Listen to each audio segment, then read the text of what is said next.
Всех приветствую на канале. Сегодня хочу вам показать способ провязывания регланных прибавлений при помощи вот такой вот простой вязки, где нет никаких центральных петель, как мы привыкли к этому. Особенно круто это регланное прибавление смотрится в платочном узоре. То есть нет никаких провалов, если бы мы вязали ее изнаночной гладью. Имеются такие отверстия по регланной линии, ажурные, и между отверстиями вот такие вот интересные узелки. В принципе, эти отверстия можно очень красиво заполнить мелкими бусинами, будет смотреться здорово. Бусины действительно мелкие, и они хорошо будут прикрывать эти отверстия, хотя пряжа использована достаточно толстая. Сейчас покажу изнаночную сторону такой регланной линии. Занимает регланная линия одну петлю, и эта петля вяжется платочным узором. Давайте я вам все покажу. Регланная линия состоит из одной петли. Я отметила ее маркером. Сейчас покажу, как она провязывается. Допустим, изделие у меня вяжется лицевой гладью, поэтому все петли до регланной линии я провязываю лицевыми.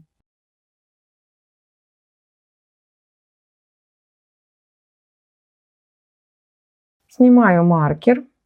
Подхватываю петлю регланной линии, захватываю рабочую нить, вытягиваю. Это будет прибавленная петля.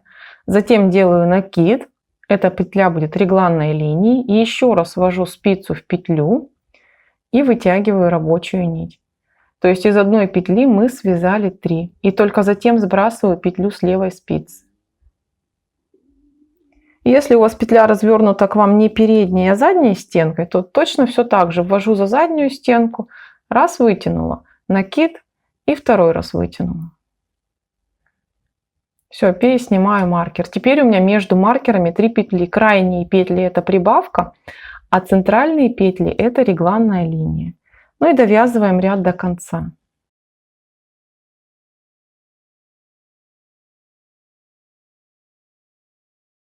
Разворачиваем вязание. Сейчас покажу, как вяжется все в изнаночных рядах. Опять же, мы до маркеров вяжем все по рисунку. У меня это изнаночные петли. Снимаю маркер. Первая петля это у меня прибавление. Я ее вяжу по рисунку.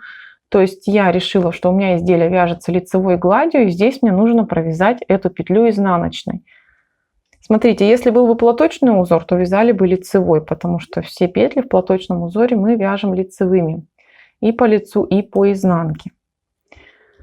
Но все еще зависит от того, какое у вас вязание, поворотное или круговое, поэтому обращайте внимание. Дальше у нас идет петля регланной линии. Петля регланной линии вяжется платочным узором. У меня вязание поворотное, поэтому я ее вяжу лицевой во всех рядах. Дальше нужно поменять местами петлю и маркер. Маркер возвращаем. Вот она у меня регланная петля осталась. И эту прибавку мы вяжем по рисунку. У меня это изнаночная петля, так как я выполняю вязание лицевой гладью. Ну и все, и повторяем эти 2 ряда. Смотрите, сейчас вам еще покажу, как побыстрее переснимать маркеры. Как обычно это делаю я. Вяжем опять по рисунку до регланной линии. Смотрите, вот она у меня регланная петля. Она изнаночная как бы. Я просто не снимаю маркер, ввожу, вытянула петлю. Затем надеваю маркер, делаю накид. Дальше надеваю второй маркер, у меня петля скидывается. Я ее еще раз подхватываю и провязываю. И все, получается у меня вот эта троица петель, только сразу же маркерами отмечена регланная петля. И дальше довязываю по рисунку. Ну и в изнаночном ряду мы разворачиваем вязание и знаем, что все петли до регланной линии мы вяжем по рисунку.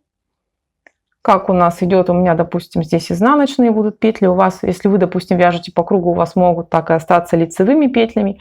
И не забываем, что петля регланной линии должна быть провязана платочным узором. На этом у меня все. Жду ваших лайков и подписок. Всем пока-пока!